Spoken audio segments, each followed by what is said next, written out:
The void between stars held many secrets, but Lieutenant Sarah Chen never expected to find one quite like this. The U.S. Horizon's sensors had picked up the distress beacon purely by chance, a weak signal that barely registered above the background radiation of deep space. Con sensors. Unknown vessel detected at bearing 340 Mark II.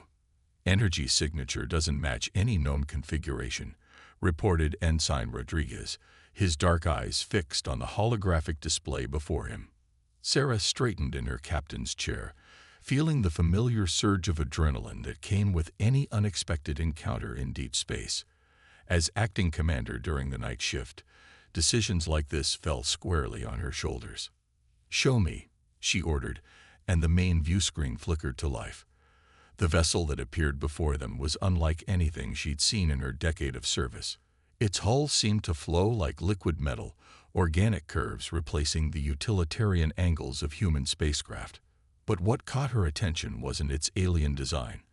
It was the massive hole torn through its midsection, edges still glowing with residual heat. "Life signs?" she asked, already rising from her chair. Rodriguez's fingers danced across his console. Very faint, maybe 3 or 4, concentrated in what appears to be their bridge section. "But they're failing fast, ma'am." Sarah felt the weight of command pressing down on her shoulders. First contact protocols were clear. Observation only, no direct intervention unless explicitly authorized by Fleet Command. But those protocols had never anticipated a situation quite like this. How long until the nearest Federation vessel could reach us? "Nearest ship is the Artemis, 18 hours out at maximum warp," her tactical officer, Lieutenant Hayes, reported grimly. Sarah's jaw tightened as she studied the dying vessel. 18 hours. Those survivors wouldn't last 18 minutes in their current condition. She thought of all the first contact scenarios she trained for at the academy, all the careful diplomatic protocols and procedures.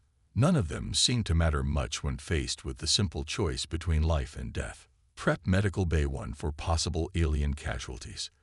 Lieutenant Hayes, I want a security team standing by, but weapons holstered. We're here to help, not intimidate." She turned to her helm officer. "Take us in nice and slow, Mr. Park. Let's not give them any more surprises than necessary." As the horizon drew closer, the extent of the damage became clearer. Whatever had hit the ship had been powerful enough to nearly cut it in half. The fact that anyone had survived at all was a miracle of engineering. "Ma'am," Rodriguez called out, his voice tense. "I'm detecting weapons fire residue around the damage site. This wasn't an accident. They were attacked." Sarah felt her muscles tense. Whoever had done this might still be in the area. "Tactical, full sensor sweep. I want to know if we've got company." "Engineering. Prepare for emergency transport as soon as we're in range." The bridge crew worked with practiced efficiency, but Sarah could feel the underlying tension. This wasn't just another rescue mission. This was potentially humanity's first direct contact with an alien species, happening in the worst possible circumstances. "Transport range in 30 seconds, Park announced, his hand steady on the controls despite the pressure. The ship shuddered slightly as they crossed through some kind of energy field emanating from the damaged vessel. Several consoles flickered momentarily before stabilizing. "Some kind of defensive screen," Rodriguez reported. "Weak, but it's interfering with our scanners. I can't get a clean lock for transport." Sarah made her decision. "We'll have to dock. Mr. Park, bring us alongside their airlock, if they have one. Lieutenant Hayes, you're with me. Ensign Rodriguez, you have the con. If anything bigger than a shuttle shows up, you get us out of here, survivors or no survivors." "Understood." "Aye, ma'am," Rodriguez replied, looking somewhat uncomfortable with the responsibility, but determined to handle it. Sarah headed for the turbolift, Hayes falling in behind her. As they descended toward the airlock level, she found herself wondering what they would find aboard that ship. In all of humanity's expansion into space, they had found plenty of evidence of alien life, but never any living, intelligent species. Until now. The Horizon's docking procedure was textbook perfect, the seal between ships forming with a satisfying thunk that resonated through the hull. Sarah checked her environmental suit one last time as she waited for the boarding team to assemble. Besides herself and Hayes, she had brought along Dr. Morris from medical and Lieutenant Jung from engineering. Remember, she addressed her team as they gathered around the airlock. We have no idea what we're walking into. Standard rescue protocols, but stay alert. These people might not even recognize us as intelligent life, let alone friendly. Dr. Morris, you're here to keep them alive. Lieutenant Jung, see if you can figure out what happened to their ship. Hayes, watch our backs. The inner airlock door slid open with a hiss of equalizing pressure, revealing the alien vessel's interior.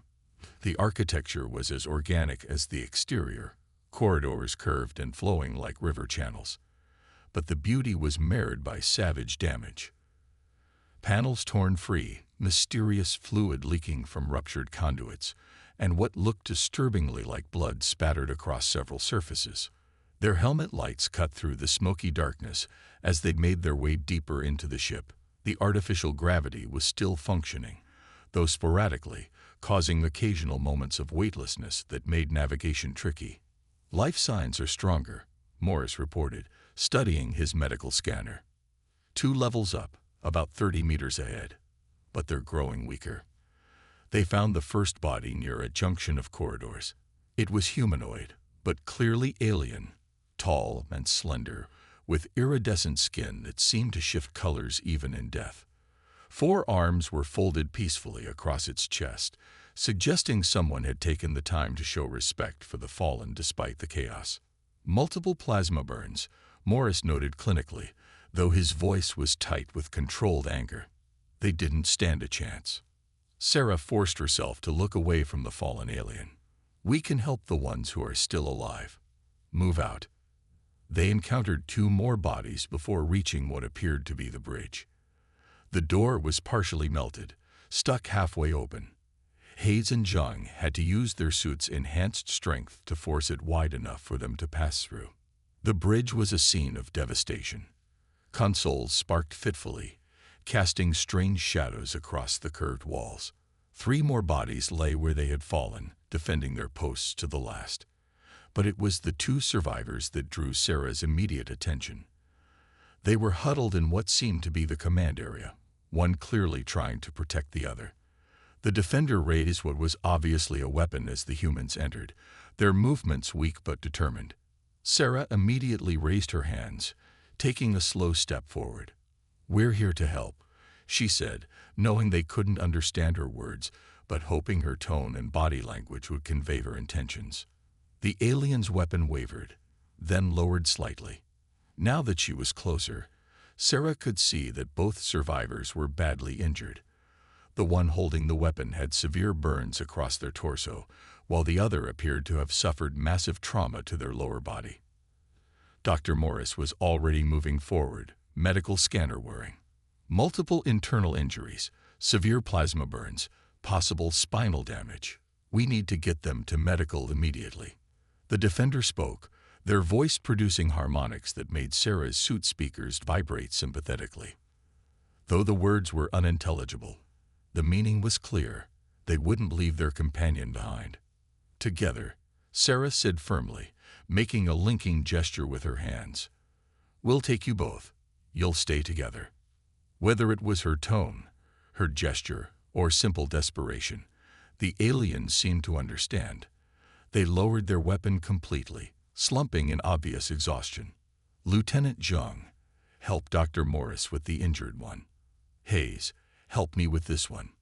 Easy now, we're going to get you both out of here. As they carefully lifted the survivors, Sarah's radio crackled to life. Bridge to Lieutenant Chen. "Ma'am, we're picking up multiple contacts on long-range sensors. Big ones, on an intercept course." Sarah felt her heart rate spike. Hostile. Unknown, but they're running with weapons hot. 15 minutes out at current speed. Sarah looked at the injured aliens in their care, then at the bodies of those who had died defending them. Whoever was coming, they clearly weren't friendly. "Get those engines hot, Ensign." As soon as we're aboard, we're leaving. The journey back to the horizon seemed to take forever, though Sarah knew it couldn't have been more than a few minutes. Every groan of the damaged ship around them, every flicker of the emergency lights made her expect an attack. Finally, they reached their airlock. As soon as they were through, Sarah hit the emergency seal control. "Bridge, we're aboard. Get us out of here." The deck vibrated beneath her feet as the Horizon's engines powered up. Through the airlock window, she watched the alien vessel recede into the darkness, a silent testament to whatever conflict they had just stumbled into. "Medical team standing by," a voice announced over the intercom, and Sarah turned her attention back to their rescued guests. Whatever happened next, humanity's first official contact with an alien species would be defined by this moment, not by politics or protocol, but by a simple act of compassion in the depths of space. The U.S. Horizon streaked through space, its engines pushing the limits of safe operation as Lieutenant Sarah Chen stood in Medical Bay 1, watching Dr. Morris work on their alien patients. The more severely injured of the two lay suspended in a modified stasis field, their iridescent skin reflecting the medical bay's harsh lighting in ways that made them seem almost ethereal. "Their biology is fascinating," Morris muttered, studying readings that seemed to change by the second. "Similar enough to ours that I can treat the trauma, but different enough to make every decision a calculated risk. Their cellular structure actually seems to adapt to our treatments in real time." The conscious alien hadn't left their companion's side, those 4 arms occasionally reaching out to touch the stasis field as if checking that it was real. They had allowed the medical team to treat their burns, but their attention remained fixed on their fallen comrade. "Any progress with communication?" Sarah asked, noting how the alien's color seemed to shift subtly with their emotions, currently a deep worried purple. "Some," Morris replied, gesturing to one of his assistants who approached with a tablet. "Their language is beyond our translation matrix's current capabilities, but we've managed to establish some basic concepts through images and gestures. They call themselves the Vari. This one," he nodded to the conscious alien, "is something like their equivalent of a ship's navigator. The injured one is their captain." A sudden alert from the bridge interrupted their conversation. "Lieutenant Chen to the bridge immediately. Multiple contacts dropping out of FTL." Sarah was moving before the message finished. "Status of our patients?" she asked Morris as she headed for the door. "Stable for now, but the captain needs surgery soon. Their spine. Do what you can. Keep me posted." She was already in the corridor, running for the nearest turbolift. The bridge was tense when she arrived, multiple sensor contacts floating in the tactical hologram like predators circling their prey. 7 vessels, Rodriguez reported without prompting. "Same energy signatures as the weapons residue we found on the Vari ship. They're trying to box us in. Time to Federation space. 10 hours at current speed. We're faster than they are, but not by much." Sarah studied the tactical display, mind racing. They could probably outrun their pursuers, but that would mean 10 hours of continuous high-speed chase, burning fuel they couldn't spare. And if the Vari captain didn't get proper medical treatment soon. Her thoughts were interrupted by the arrival of the conscious Vari on the bridge, accompanied by 2 security officers. Their burns had been treated, and they wore a modified crew jumpsuit that accommodated their 4 arms. Their skin had taken on a determined golden hue. The alien moved to the tactical display with surprising grace, pointing to the pursuing ships with one hand while making a slashing motion with another. The meaning was clear enough. These were their attackers. "Can you tell us anything about them?" Sarah asked, hoping some meaning would get through. "Their weaknesses, their tactics." The Vari studied her for a moment, then approached the helm console. After a brief hesitation, they pointed to specific controls. Navigation, power distribution, weapons systems. They knew their way around a starship bridge, even one as alien to them as the Horizon. "You want to help," Sarah realized aloud. She considered for a moment, then made a decision that would probably give Fleet Command fits. Mr. Park, let them access the helm display. Read-only mode. The Vare's skin rippled with what Sarah hoped was appreciation as Park reconfigured his console. Their four hands moved with practiced efficiency over the controls, pulling up astronomical data and overlaying it with the tactical display. "Look at this," Rodriguez said, leaning forward. "They're showing us gravitational eddies in the local space, paths through the void that our sensors barely register, natural FTL corridors." Sarah felt a smile tugging at her lips. "They're not just a navigator, they're a pathfinder. Hayes, can we use any of these corridors?" The tactical officer studied the data intently. "Maybe. Our drive wasn't designed for this kind of maneuvering. But if we modify the field geometry, we might be able to ride these currents like a river rapid. It would be rough, but it could give us the edge we need." A new alert chirped from the medical bay. The Vare captain's condition was deteriorating. They needed to do something, and they needed to do it now. "How long to implement the modifications?" Sarah asked. 20 minutes, minimum," Hayes replied. "But Lieutenant, these calculations, one mistake, and we could tear the ship apart." The Vare navigator must have understood the concern in Hayes' voice. They turned to Sarah, their skin shifting to a steady, confident blue. One hand pressed against their chest, while the others gestured to the tactical display, then to the helm controls. They were offering to guide them. Sarah met the alien's gaze. In those otherworldly eyes, she saw something familiar: professional pride, determination, and absolute certainty in their own abilities. It was the same look she'd seen countless times in the eyes of her own crew. "Do it," she ordered. "Engineering. Begin drive modifications according to the navigator's specifications. Mr. Park, prepare to follow their guidance exactly. Dr. Morris," she activated the comm, "prep your patients for possible rough maneuvering.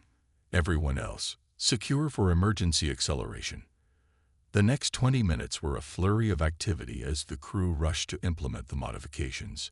The pursuing ships drew steadily closer, their weapons now clearly visible as they powered up for combat. "Drive modifications complete," engineering reported. "Medical bay secured," came Morris's voice. Sarah took a deep breath, looking at the Vare navigator, who now sat beside Park at the helm. "Whenever you're ready." The navigator's hands danced across the controls, their movements precise and confident. The horizon turned sharply, driving straight toward what looked like empty space. Warning indicators flared across multiple consoles as they approached what the sensors insisted was a dangerous gravitational shear. "Trust them," Sarah said firmly, gripping her chair as the ship began to vibrate. The pursuing vessels opened fire, energy beams cutting through the void where the horizon had been moments before. But the ship was already riding the invisible current, accelerating far beyond its normal capabilities as it surfed the gravitational tide. The navigator's skin pulsed with patterns of blue and gold as they guided the ship through the hidden paths of space, their four arms working in perfect synchronization. Park matched their movements, human and alien working together to accomplish what neither could have done alone. Ships weren't meant to move like this, Sarah thought as the horizon twisted and dove through space in ways that seemed to deny physics itself. But with every impossible maneuver, they pulled further ahead of their pursuers. Finally, after what seemed like hours but could only have been minutes, they emerged from the gravitational corridor into clear space. The pursuing ships were nowhere to be seen on their sensors. "Position?" Sarah asked, still catching her breath. Rodriguez checked his readings twice before answering. "Ma'am, we've covered nearly 3 hours' worth of normal flight distance in just under 15 minutes. We're already halfway to Federation space." A ripple of amazed murmurs ran through the bridge crew. The Vare navigator's skin had settled into a pleased lavender color as they sat back from the controls, clearly tired but satisfied. "Well done," Sarah said to them, making sure to meet their eyes. "Thank you." The navigator inclined their head in what was clearly a gesture of respect, then pointed urgently toward the medical bay. "Their captain, They needed to check on their captain. Go, Sarah nodded. Lieutenant Hayes, escort them to medical. Then get me a full analysis of what just happened. If we can adapt this navigation technique for general use. She let the implications hang in the air. As the navigator left the bridge, Sarah settled back in her chair, mind already racing with possibilities. They had just demonstrated what humans and Varai could accomplish together. But she had a feeling this was only the beginning of what their two species could learn from each other. Dr. Morris's face was grim as he emerged from surgery, his scrubs showing traces of the Varai captain's luminescent blood. Lieutenant Sarah Chen had been waiting outside Medical Bay 1, using the time to update Fleet Command on their situation. The responses had been a mix of amazement, concern, and barely concealed excitement about the diplomatic implications. "How is the captain?" she asked, setting aside her tablet. "Alive, but..." Morris ran a hand through his gray hair. "Their spine was more severely damaged than we initially thought. We managed to stabilize them, but without more advanced knowledge of Varai physiology, I can't repair the neural damage. They're paralyzed from mid-torso down." The navigator, who had been standing so still they almost blended into the wall, shifted to a deep indigo color that Sarah was beginning to associate with distress. Their four hands moved in complex patterns that the translation matrix still couldn't decipher, but their meaning was clear enough. They needed to help their captain. "Let them in to see the captain," Sarah ordered. "I'll be on the bridge. Keep me informed of any changes."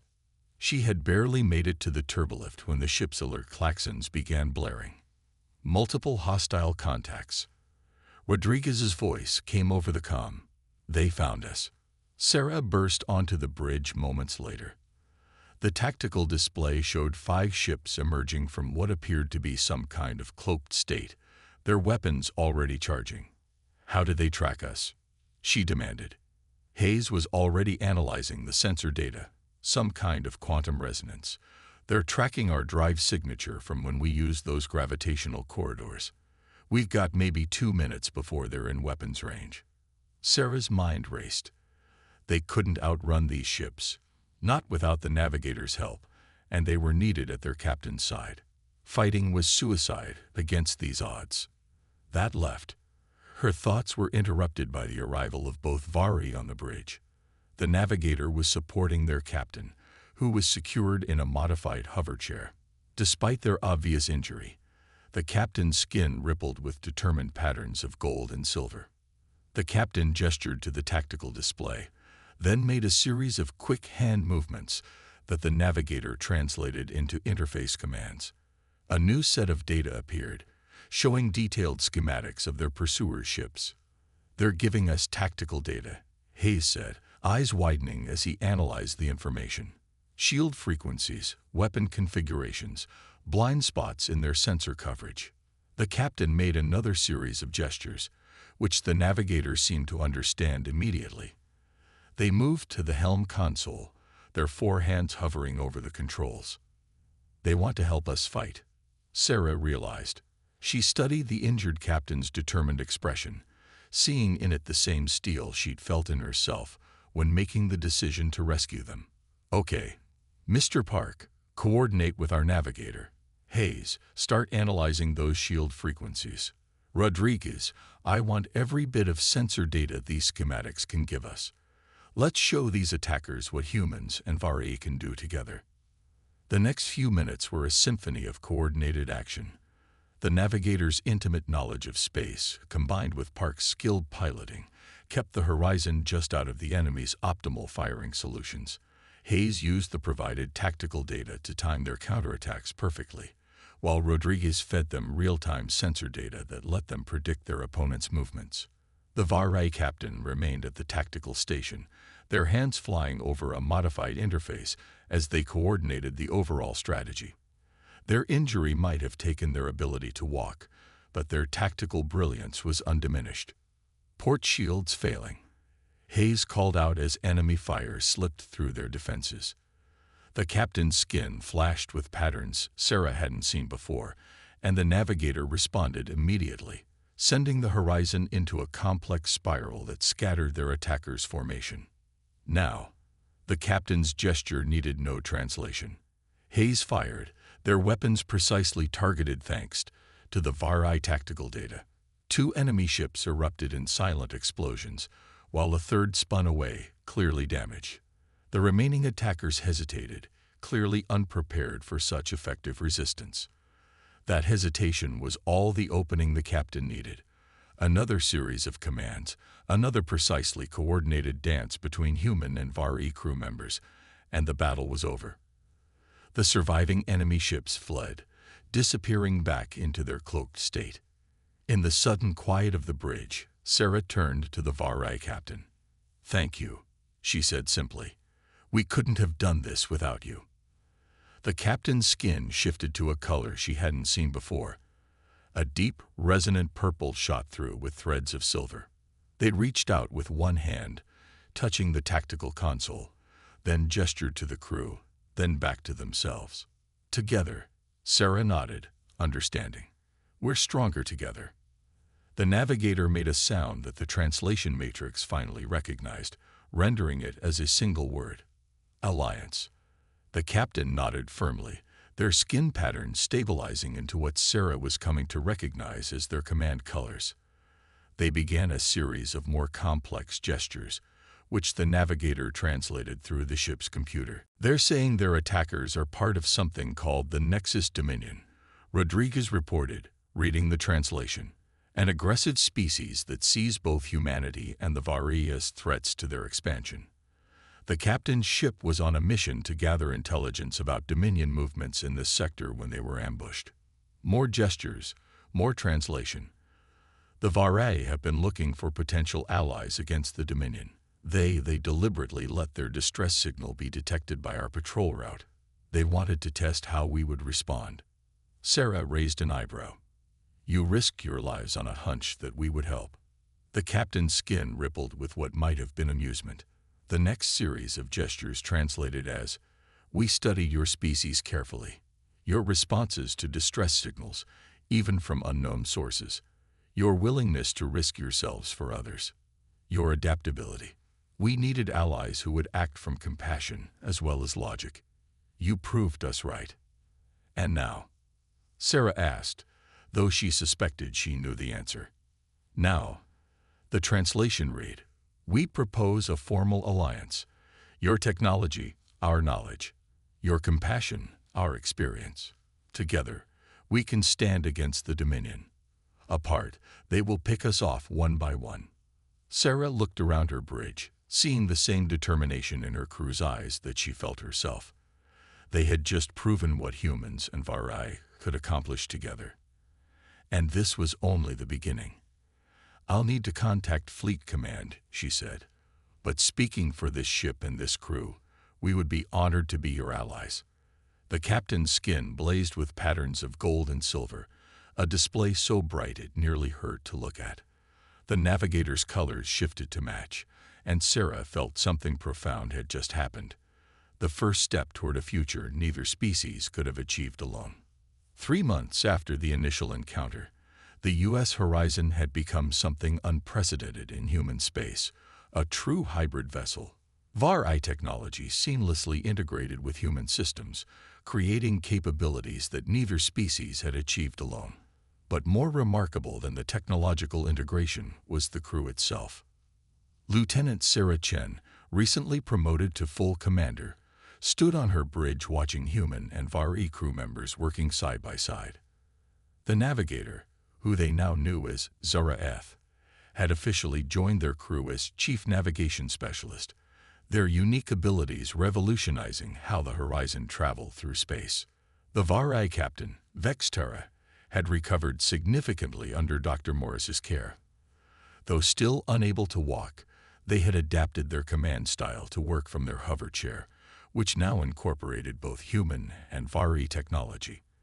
They served as special tactical advisor, their centuries of experience proving invaluable as more ships of both species began adopting their combined tactics.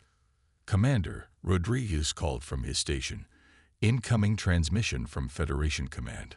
Priority 1. Sarah straightened in her chair. Put it through. Admiral Harrison's hologram appeared in the center of the bridge. His expression was grave. Commander Chen, we have a situation. The Varai High Council reports multiple Dominion fleets moving toward their outer colonies.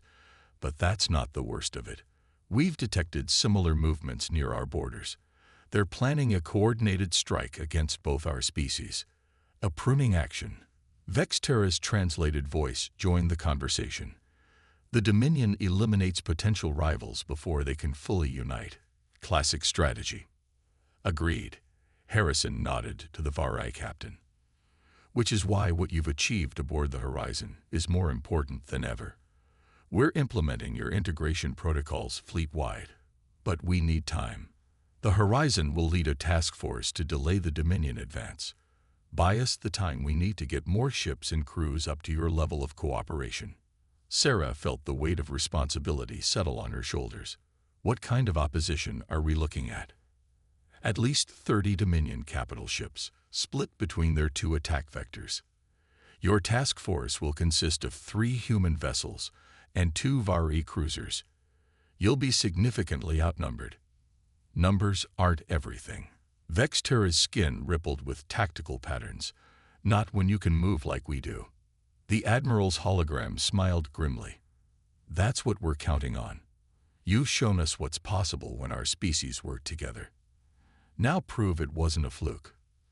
Task force details are being transmitted now. Good hunting. As the hologram faded, Sarah turned to her crew.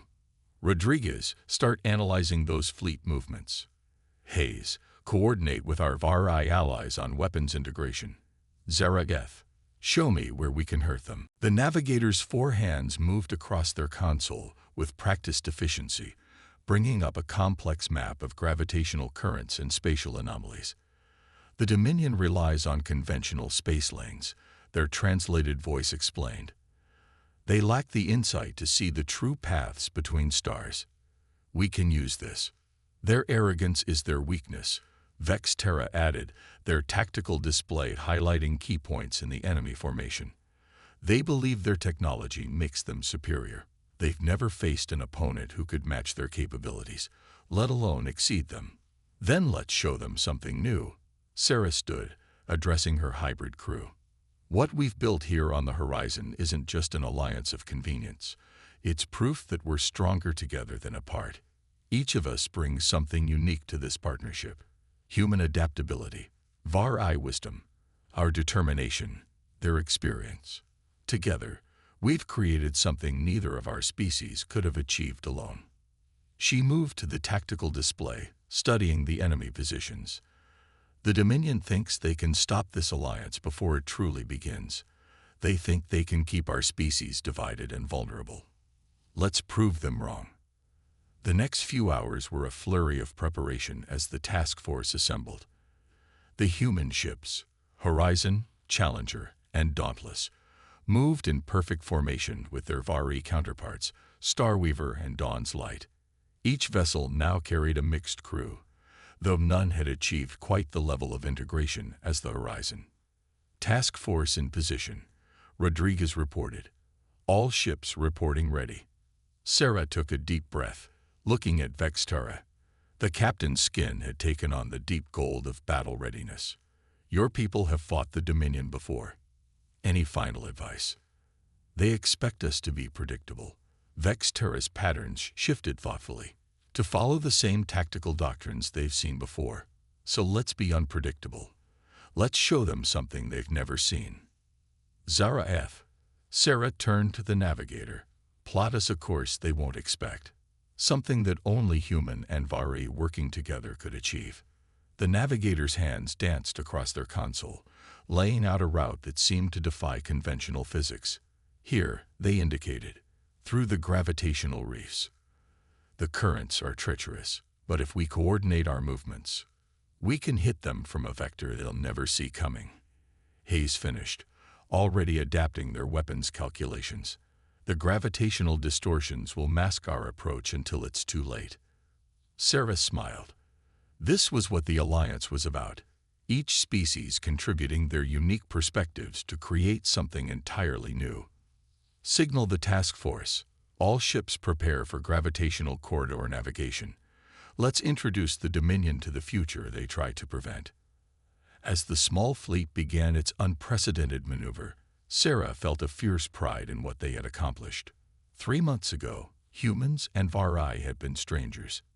Now they moved as one, about to attempt something neither species would have dreamed possible alone. Enemy fleet holding position. Rodriguez reported. They're exactly where we want them. All ships report ready, Hayes added. Weapons hot, shields configured according to Vari specifications.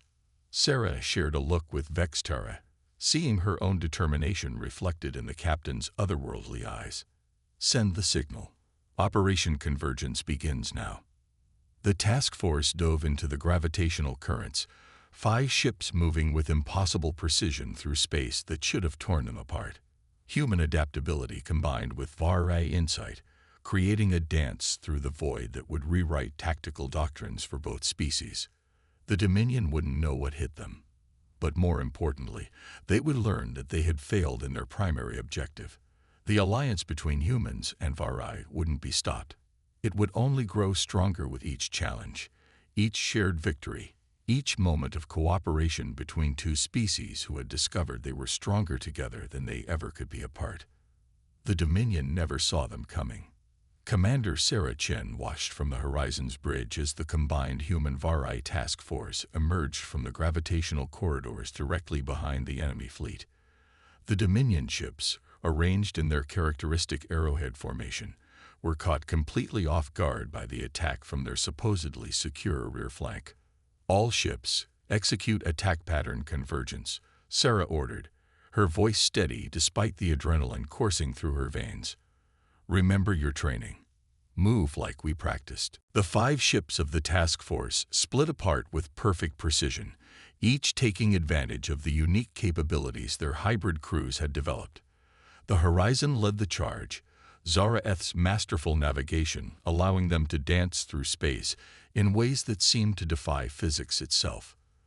They're trying to reorient, Rodriguez reported from his sensor station, but the gravitational distortions are interfering with their targeting systems. Vextera's skin rippled with tactical patterns as they coordinated the attack from their command chair. Now they understand. Technology alone is not enough. True strength comes from unity, from combining different perspectives and abilities. The battle that followed would later be studied in both human and Vari military academies as a perfect example of asymmetrical warfare. The smaller Allied fleet used their superior mobility and coordination to devastating effect, striking from unexpected angles and disappearing back into the gravitational currents before the Dominion could effectively respond. Starweaver reports direct hits on their flagship's primary power grid, Hayes announced. Their shield matrix is destabilizing. Challenger and Dawn's Light moving to exploit the weakness, Rodriguez added. The Dominion fleet's formation is breaking down. Sarah watched as the enemy ships began to scatter, their once precise formation dissolving into chaos. The Dominion had never faced an opponent that could match their technological advantage, let alone exceed it. They had no doctrine for dealing with ships that could move through space in ways their sensors insisted were impossible. They're retreating. Zaraeth's translated voice carried a note of satisfaction. Breaking off into smaller groups, trying to escape through conventional space lanes. Let them go, Sarah ordered. Let them carry word back to their leaders. Let them tell stories about what they faced here today. As the last Dominion ships fled the battlefield, a moment of profound silence fell over the Horizon's bridge. Human and Vari crew members looked at each other, the full weight of what they had accomplished starting to sink in. Signal from Federation Command. Rodriguez broke the silence. Admiral Harrison requests immediate status report. Sarah smiled. Tell them Operation Convergence was a complete success. The Dominion fleet has been routed with minimal damage to Allied forces. Request permission to proceed with Phase 2. The response came quickly. Permission granted, Commander. The rest of the fleet is ready. Give them hell.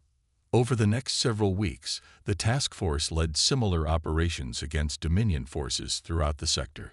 Each victory added to their legend, and more importantly, proved the effectiveness of human-Vari cooperation. Other ships began adopting their methods, other crews learning to work together in ways that would have seemed impossible just months ago. But it wasn't until 3 months later, standing in the grand chamber of the newly constructed Unity station, that Sarah truly understood the magnitude of what they had started. The station hung in space at the precise midpoint between human and Vari territory, its design incorporating elements from both species' architecture. Through its vast observation windows, ships of both species could be seen coming and going, their crews mixing freely. "It's remarkable," Vexterra said, their hover chair gliding smoothly beside Sarah as they watched the activity below. "When we first detected your patrol ship, we hoped for an ally. Instead, we found something far more valuable." "What's that?" Sarah asked, though she thought she knew the answer. "A future." The captain's skin shifted through patterns of deep satisfaction, one neither of our species could have achieved alone. They were interrupted by Zarath's arrival. The navigator's skin rippled with excitement as they approached. "The first class of Joint Academy cadets has arrived," they reported. "Humans and Vari training together from the start, learning each other's ways." Sarah nodded, remembering how far they'd come from those first uncertain moments aboard the Horizon. "Any word from the frontier?" "The Dominion continues to withdraw from contested spaces," Vexterra reported. "Our latest intelligence suggests they're completely reevaluating their expansion strategy. They've never encountered an alliance they couldn't break before. They still don't understand." Zarath's patterns shifted thoughtfully. "They see our technology, our tactics, but they miss the true source of our strength. Trust," Sarah said simply. "The willingness to look past our differences and see the potential in each other. To risk ourselves for one another, to learn from each other, to build something new together." The station's lights dimmed slightly as a new ship appeared through the massive docking portal. It was unlike anything seen before, a perfect fusion of human and Vari design philosophy. The Unity, first of the new joint species vessels, built from the keel up to be crewed by both races. The first of many, Vexterra's skin rippled with pride. Each one an improvement on the last, as we learn more about what we can achieve together. Sarah watched as the ship docked, its hybrid crew visible through the observation windows. Humans and Vari moved together with practiced ease, their differences no longer barriers but sources of strength. "You know," she said thoughtfully, "when I made the decision to answer that distress call, I was just following a simple principle: help those in need. I never imagined it would lead to all this. The greatest changes often start with the simplest choices," Vexterra responded. "One act of compassion, one decision to trust, one moment of reaching across the void to help a stranger." As if to emphasize their words, a group of cadets passed below, humans and Vari walking together, their animated discussion suggesting they were debating some complex theoretical problem. They moved with the easy familiarity of people who saw each other as individuals first, species second. "Commander Chen," Rodriguez's voice came through her communicator. "The Horizon is ready for departure. The Joint Patrol Fleet awaits your command." Sarah smiled at her companions. "Duty calls. Care to join me for another patrol?" "Always." Zarath's skin rippled with anticipation. "There are still many paths through the void that we haven't explored, and many more innovations to discover together," Vexterra added. As they made their way to the docking bay, Sarah reflected on how much had changed since that first encounter. What had started as a simple rescue had evolved into something far greater, a partnership that had transformed both species, making them stronger, wiser, and more complete. The void between stars was vast, but it no longer seemed empty. It was filled with possibilities, with paths yet unexplored, with the potential for connections yet to be made. And thanks to one moment of compassion, one decision to help, humanity had found they weren't alone in seeking those connections. The future stretched out before them, bright with promise, as human and Vari stepped forward together into the unknown.